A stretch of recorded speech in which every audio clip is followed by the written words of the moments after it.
Gold, trusted gold buyers. మీరు తాకట్టు పెట్టిన బంగారాన్ని విడిపించి ఈ రోజు ఉన్న మార్కెట్ ధరకు కొనబడను.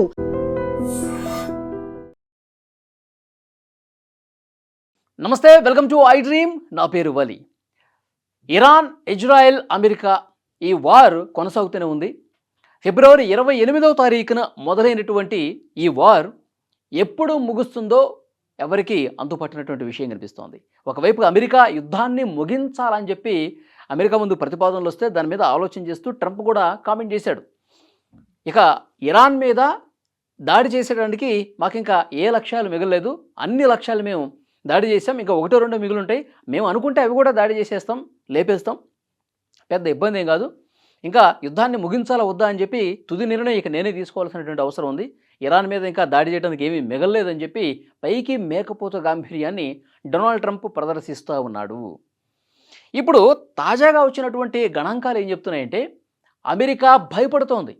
డొనాల్డ్ ట్రంప్ ఆయనకి నిద్ర పట్టట్ల. ఎందుకంటే ఇప్పటి వరకు జరిగినటువంటి యుద్ధం వల్ల పెను ఆర్థిక భారాన్ని అమెరికా మోస్తోంది, తీవ్రమైనటువంటి ఆర్థిక నష్టాన్ని చవిచూసింది అమెరికా. తాజాగా వస్తున్నటువంటి సమాచారం, అమెరికా అధ్యక్షుడు డొనాల్డ్ ట్రంప్ దగ్గరికి ఆ పార్టీకి సంబంధించినటువంటి సెనేటర్లు, కొంతమంది రక్షణ మంత్రి కావచ్చు, ఆర్థిక మంత్రి కావచ్చు, వాళ్ళందరూ కూడా మీటింగ్లో చెప్పింది ఏంటంటే ఇప్పటికే మనం చాలా తీవ్రంగా నష్టపోయాం, యుద్ధం ప్రారంభమైనటువంటి 6 రోజులకే $11 బిలియన్ ఖర్చు అయిపోయాయి. $11 బిలియన్ నష్టం చూసంటే భారత కరెన్సీలో ₹1,00,000 కోట్ల పైమాటే. ఇప్పుడు ఇంకా యుద్ధం కొనసాగుతుంది, ఇంకా పెరిగినటువంటి పరిస్థితి ఉంది ఈ ఆర్థిక భారం. ఇప్పుడు వెంటనే మనం యుద్ధాన్ని ఆపాల్సినటువంటి అవసరం ఉంది. ఒకవైపు మన సైనిక నిల్వలు ఏవైతే ఉన్నాయో అవన్నీ కూడా కరిగిపోతూ ఉన్నాయి, మరోవైపు ఆర్థికంగా పెనుభారం అయినటువంటి పరిస్థితి ఉంది. ఈ విధంగా యుద్ధాలు చేయడం అమెరికా ప్రజలకు కూడా నచ్చట్లేదు, మన మీద వ్యతిరేకత వస్తుంది. రేపు అక్టోబర్, నవంబర్లో ఎలక్షన్స్ కూడా ఉన్నాయి. వీటిని దృష్టిలో పెట్టుకొని వెంటనే మనం యుద్ధాన్ని ఆపాల్సినటువంటి అవసరం ఉంది అని చెప్పారు. ఇంకొక ముఖ్యమైనటువంటి ప్రతిపాదన ఏంటంటే అదనపు బడ్జెట్ కోసం, యుద్ధం వల్ల మనకు నష్టం వచ్చింది, మనం అదనపు బడ్జెట్ కూడా పెట్టాలి, దాదాపు $50 బిలియన్ సంబంధించిన అదనపు బడ్జెట్ మనకి అవసరం ఉందని చెప్పి చాలా స్పష్టంగా వాళ్ళందరూ ట్రంప్ ముందు ప్రతిపాదన తీసుకొచ్చారు. అంటే నేను యుద్ధాన్ని ఆపేస్తున్నాను అంటే ఎక్కడ పరుగు పోతుందని చెప్పి కక్కలేక మింగలేక డొనాల్డ్ ట్రంప్ వ్యవహరిస్తున్నట్టుగా కనిపిస్తోంది. ఎందుకంటే డొనాల్డ్ ట్రంప్ ఈ మీటింగ్ జరిగిన తర్వాత ఒక కామెంట్ చేశాడు, యుద్ధం ఆపటం అనేది నా చేతుల్లో ఉన్నది, నేను ఎప్పుడైనా ఆప్ చేయొచ్చు, ఇరాన్ మీద అన్ని లక్ష్యాలని మేము కొట్టేశాం, వాడికి తునాతురకలు చేసాం, వాటి ఎయిర్ బేస్ కావచ్చు, నౌకాదళం మీద కావచ్చు, సో అన్ని రకాలుగా వాళ్ళ అణు కేంద్రాలు కావచ్చు, అన్నీ కూడా మిలిటరీ బేస్ క్యాంపులను కొట్టేశాం, అన్నీ కొట్టేశాం, ఇంకా దాడి చేయడానికి వాళ్ళని టార్గెట్ చేయడానికి ఇంకా ఏం మిగలలేదు, మొత్తం కూడా కొట్టేశాం, మా లక్ష్యం నెరవేరిందని చెప్పి డొనాల్డ్ ట్రంప్ ఇప్పుడు చెప్తా ఉన్నాడు. కానీ దానికి అసలు అర్థం ఏంటంటే అమెరికా భయపడుతోంది. ఎందుకంటే ఇరాన్ వదిలినటువంటి డ్రోన్లని కొట్టడానికి వాళ్ళు అత్యాధునిక క్షిపణులను వదులుతున్నారు. వీళ్ళు లక్షల్లో ఖర్చు పెడుతుంటే అమెరికా, ఇజ్రాయెల్ కోట్ల రూపాయలు విలువ చేసే క్షిపణులను వదులుతున్నారన్నమాట. సో దానికి పెద్ద ఎత్తున వాళ్ళకి నష్టం జరుగుతుంది. వీళ్ళేమో చాలా సింపుల్ ఖర్చుతో కొడుతున్నారు, అమెరికా, ఇజ్రాయెల్ మాత్రం పెద్ద ఎత్తున వాళ్ళ కోట్లలో ఖర్చు పెట్టాల్సినటువంటి పరిస్థితి ఏర్పడింది. అందుకే లక్షల కోట్ల రూపాయలు కోల్పోతుంది అమెరికా. సో ఆ భయం వాళ్ళకు ఉంది.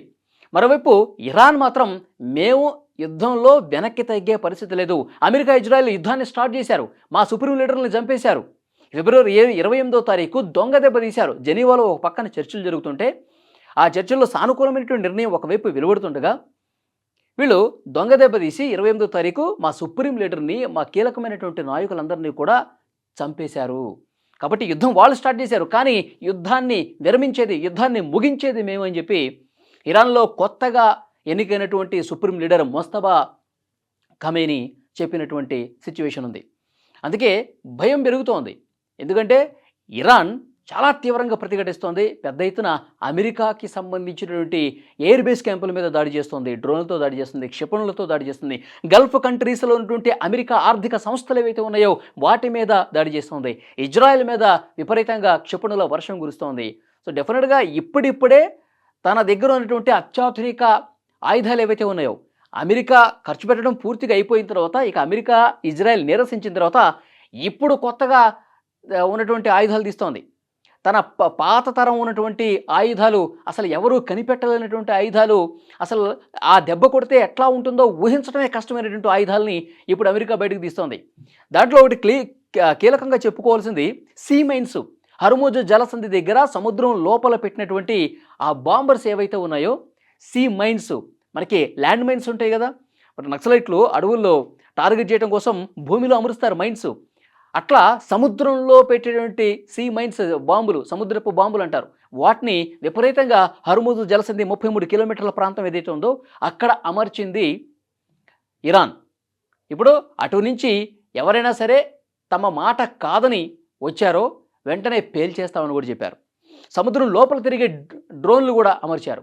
కాబట్టి హర్ముజ్ జలసంధి అనేది చాలా కీలకంగా మారింది ప్రస్తుతం.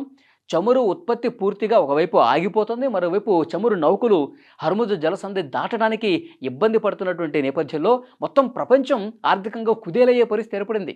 చమురు అనేది అవి వెళ్ళకపోతే చాలా దేశాలు ఇబ్బంది పడే పరిస్థితి ఉంది. సో దానివల్ల ప్రపంచ ఆర్థిక వ్యవస్థ కుంటుపడే అవకాశం ఉంది. కాబట్టి ఈ భయం అమెరికా మీద ఉంది. ఎందుకంటే చాలా దేశాలు అమెరికాని ఒత్తిడి తీసుకొస్తామని అమెరికా మీద, యుద్ధం ఇక ఆపండి, ఇక ప్రకటన చేయండి అని చెప్పి మొత్తుకుంటున్నటువంటి పరిస్థితి ఉంది. సో డెఫినెట్గా అమెరికాకైతే ఈ యుద్ధం చరిత్రలో ఎప్పుడూ మిగల్చినటువంటి ఒక తీరని నష్టాన్ని మిగిల్చినటువంటి సిచ్యువేషన్ ఉంది. 1,00,000 కోట్లు 6 రోజులు అయిపోయినాయి. ఇప్పటి వరకు చూసుకుంటే ఇంకొక 1,00,000 కోట్ల వరకు ఖర్చు అవుతుంది. ఇంకా ఆ గణాంకాలు రావాల్సినటువంటి అవసరం ఉంది. ఈ యుద్ధం మాత్రం పైకి మేమే గెలిచాము, ఇరాన్ని మేము దెబ్బ కొట్టేశాము, ఇరాన్ కోలుకోవడానికి కొన్ని సంవత్సరాలు పడుతుందని చెప్పి అమెరికా, ఇజ్రాయెల్ ప్రకటించుకుంటున్నప్పుడు కానీ తీవ్రమైనటువంటి ఆర్థిక నష్టం చూసింది అమెరికా. అమెరికా కూడా చాలా ఇబ్బందికర పరిస్థితుల్లో ఉంది. యుద్ధం ముగించాల్సినటువంటి గత్యంతరం ఏర్పడింది. అందుకే ట్రంప్ ఇప్పుడు ఇలాంటి ప్రకటనలు చేస్తున్నట్టుగా తెలుస్తుంది. కానీ మరి ఇరాన్ ఏ మేరకు ఒప్పుకుంటుంది? ఇంత తీవ్రంగా తమ సుప్రీం లీడర్ని కోల్పోయి తీవ్రమైనటువంటి మొత్తం ఆ సైనికుల్ని, ప్రజల్ని కోల్పోయినటువంటి ఇరాన్ ఏ విధంగా యుద్ధాన్ని ముగిస్తున్నామంటే దాన్ని ముగించే పరిస్థితి ఉంటుంది? ఈ యుద్ధం ముగించాలంటే ఇరాన్ ఎలాంటి డిమాండ్స్ పెడుతుంది? ఇవన్నీ కూడా తెలియాలంటే మరికొన్ని రోజులు ఆగాల్సిందే. కానీ ఇప్పటి వరకు అందుతున్నటువంటి ఇన్ఫర్మేషన్, అమెరికా చాలా తీవ్రమైనటువంటి ఆర్థిక భారాన్ని జరిగినటువంటి సిచ్యువేషన్ అయితే కనిపిస్తోంది.